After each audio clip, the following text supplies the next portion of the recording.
साढ़े साती हिंदू सनातन धर्म में मनुष्य की शनिग्रह दशा के दुष्प्रभाव को साढ़े साती कहा जाता है और इसी से प्रेरित होकर धार्मिक कहानी लिखी गई है। मुझे पाठकों से आशा है कि यह शनि की दृष्टि की कहानी आपको जरूर पसंद आएगी। काजल नाम की एक लड़की अपने पति के साथ एक अपार्टमेंट में रहती थी। काजल का पति राहुल एक सॉफ्टवेयर कंपनी में टीम लीडर के पद पर था। राहुल बचपन से ही बहुत आध्यात्मिक था, लेकिन उसके उलट उसकी पत्नी काजल बिल्कुल नास्तिक थी। वह ज्यादातर रंगीन दुनिया में जीने की चाहत रखती थी, जिसे वह आज के हिसाब से सही समझती थी। हालांकि इस बात को लेकर दोनों के बीच में कभी भी कोई अनबन नहीं थी। दोनों अपने जीवन में बहुत खुश थे। एक दिन सुबह सुबह राहुल टीवी में धार्मिक कार्यक्रम देख रहा था, जिसमें साढ़े साती काल के बारे में बताया जा रहा था।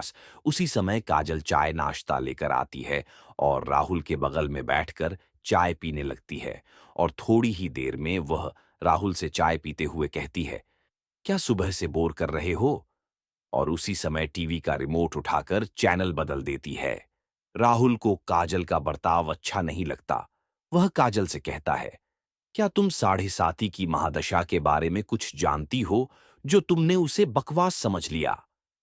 धर्म की बातें समझने के लिए आस्था लगती है, लेकिन तुम तो बिल्कुल नास्तिक हो। लेकिन तुम्हें किसी और की भावनाओं को तकलीफ देने का हक नहीं है। काजल को राहुल की बात से ग्लानि महसूस होती है और वह राहुल से माफी मांगते हुए वही शनि भगवान का कार्यक्रम टीवी में दोबारा से लगा देती है। राहुल काजल को बहुत प्यार करता था। वह मुस्कुराते हुए कहता है, अरे कोई बात नहीं, चलो आज शनि मंदिर चलते हैं। वैसे काजल को मंदिर जाने में कोई दिलचस्पी नहीं है, लेकिन वह राहुल का दिल रखने के लिए मंदिर जाने को तैयार हो जाती है। दोनों एक साथ बाइक में मंदिर पहुंच जाते हैं। मंदिर के आसपास बहुत सी छोटी छोटी दुकानें लगी होती हैं। दुकानों में भक्त अपनी अपनी पसंद की चीजें खरीद रहे होते हैं। राहुल प्रसाद खरीदकर मंदिर की तरफ चलने लगता है। वही सीढ़ियों पर एक बाबा काले कपड़े पहने बैठे हुए थे। राहुल उनके कटोरे में कुछ पैसे डाल देता है और काजल के साथ मंदिर चला जाता है। मंदिर में शनि भगवान के दर्शन करने के बाद पुजारी से प्रसाद लेकर दोनों सीढ़ियों से नीचे उतरने लगते हैं। और जैसे ही वह नीचे आते हैं, वही बाबा काजल को देखकर कहते हैं, बेटी अपना ध्यान रखना। काजल बाबा को प्रणाम करके राहुल के साथ घर आ जाती है। दरअसल बाबा बहुत तेजस्वी थे। उन्होंने काजल को देखते ही महसूस कर लिया था कि उनके ऊपर शनि की दृष्टि पड़ चुकी है, जिससे उसका साढ़े साती शुरू हो चुका है और उसके जीवन में संकट के बादल घिर गए हैं। काजल के घर पहुंचते ही उसके सर में दर्द होने लगता है। काजल राहुल से कहती है, आप थोड़ा मेरे लिए चाय बना लीजिए, मेरे सर में बहुत दर्द है। राहुल काजल के लिए चाय बनाकर ले आता है। राहुल को ऑफिस जाना होता है, इसलिए वह तैयार होकर जल्दी निकल जाता है। काजल घर के काम खत्म करके दोपहर को सो जाती है। शाम को राहुल अपने ऑफिस से घर आता है। काजल तब तक सो ही रही होती है। राहुल काफी देर तक दरवाजा खटखटाता है, लेकिन काजल गहरी नींद में थी। उसे दरवाजे में किसी की आहट सुनाई नहीं दे रही थी। राहुल काजल को फोन लगाता है। फोन की घंटी सुनकर काजल अचानक नींद से जाग जाती है और जैसे उसे पता चलता है कि राहुल दरवाजे पर खड़ा है, वह जल्दी से जाकर दरवाजा खोलती है। राहुल काजल से प्यार से पूछता है, क्या कर रही थी? इतना टाइम क्यों लग गया? काजल आंख मींचते हुए कहती है, पता नहीं कैसे इतनी ज्यादा नींद लग गई कि आपकी आवाज सुनाई ही नहीं दी। राहुल अपना सामान रखकर बाथरूम में फ्रेश होने चला जाता है। उसी समय राहुल के मोबाइल में एक मैसेज आता है। काजल की नजर अचानक मोबाइल पर पड़ती है। उसमें दिल के निशान के साथ प्यार भरा संदेश दिखाई देता है। मैसेज संदेश देखते ही काजल के रोम रोम में आग लग जाती है, क्योंकि वह अपने पति से बहुत प्यार करती थी और यदि वह बेवफा निकले तो उसे बर्दाश्त नहीं होगा। काजल की आंखों से आंसू निकल आते हैं। उसी समय राहुल बाथरूम से बाहर निकल आता है।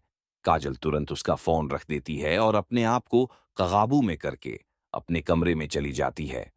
वह सोच रही थी कि अगर राहुल उसे खुद इस मैसेज के बारे में बताएगा तो ठीक है, नहीं तो वह इसके बारे में कभी बात नहीं करेगी और उसकी जिंदगी से हट जाएगी।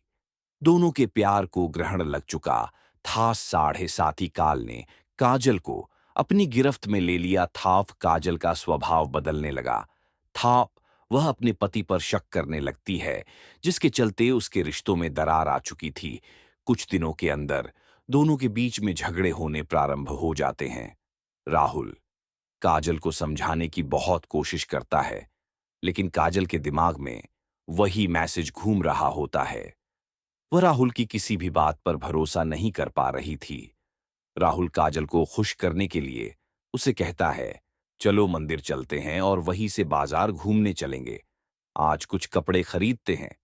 लेकिन काजल गुस्से में वहां से उठकर चली जाती है।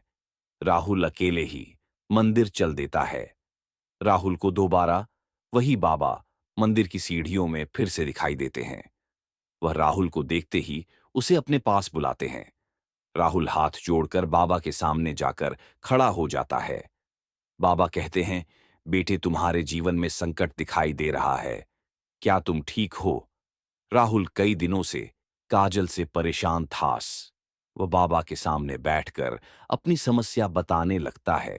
हालांकि बाबा काजल के साढ़े साती सड़े साती योग के बारे में पहले से परिचित थे, इसलिए वह राहुल को काजल के ऊपर आए हुए संकट के बारे में बता देते हैं और कष्ट से मुक्ति के लिए उपाय बताते हुए कहते हैं कि तुम्हारी पत्नी को शनि भगवान की विशेष पूजा करनी होगी, जिसके बाद वह सामान्य स्थिति में आ जाएगी। राहुल भगवान का दर्शन करने के बाद घर पहुंचते ही काजल से कहता है, आज मंदिर में वही बाबा जी मिले थे। उन्होंने बताया कि तुम्हारा साढ़े सती योग चल रहा है, इसलिए तुम्हारे जीवन में चिंता बनी रहती है। तुम शनि भगवान की पूजा करो, उससे सब ठीक हो जाएगा। काजल अचानक राहुल से कहती है कि मेरी समस्या की वजह तो तुम हो। राहुल पूछता है, कैसे? लेकिन काजल बात को यहां वहां घुमा देती है। राहुल काजल को इस बार जोर देते हुए कहता है कि हर शनिवार को तुम शनि भगवान की पूजा शुरू कर दो।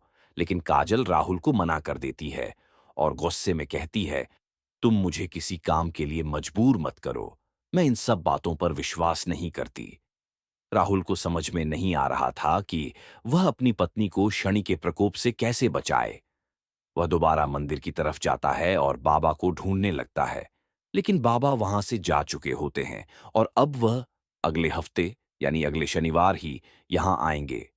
राहुल के पास तब तक का वक्त नहीं था, क्योंकि वह समझ चुका था कि अगर यह सब ठीक नहीं हुआ तो काजल और उसका रिश्ता टूट जाएगा। वह काजल से बहुत प्यार करता थास।